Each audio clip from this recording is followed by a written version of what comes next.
le travail que fait ou qu'essaie de faire donc le président de la République. Donc, je disais, s'il fait en même temps deux choses, un travail de mémoire et de réconciliation. Et ce jeudi 4 août, donc il a présidé une cérémonie en l'honneur des retraités de l'Armée nationale populaire. Pour rappel, cette journée a été instituée par ce même président. C'était en janvier 2022. Et donc, cette journée où il a exprimé la reconnaissance de la nation envers de nombreux gradés de l'armée en activité ou à la retraite. Que pensez-vous de ce geste, justement, vis-à-vis des retraités, des hauts gradés et tous ceux qui ont été impliqués de près ou de loin dans la construction de l'Algérie? Il faut tout d'abord rappeler que les institutions de l'État ont été consolidées et surtout façonnées dans les milieu des années 60 jusqu'en fin 70, jusqu'à 78, on va dire.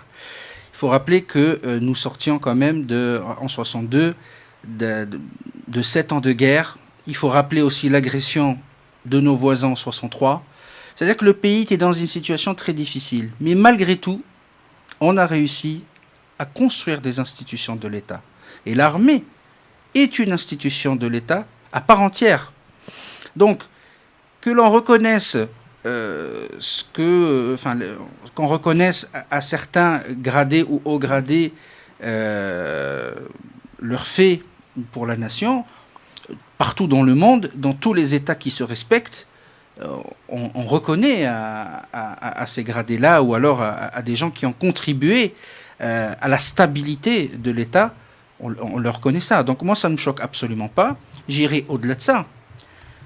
Ces personnes-là, ou l'armée en particulier, a eu un rôle clé et un rôle central, et je dirais même un rôle vital pour le pays dans les années 90. Oui. Il ne faut jamais l'oublier. Et que sans ces institutions de l'État-là, le pays aurait sombré il y a bien longtemps. Il y a beaucoup de pays qui ont sombré pour moins que ça. Mais malgré ça, l'Algérie est restée debout avec ses institutions. Nous avons réussi à surmonter tout cela. Alhamdoulilah.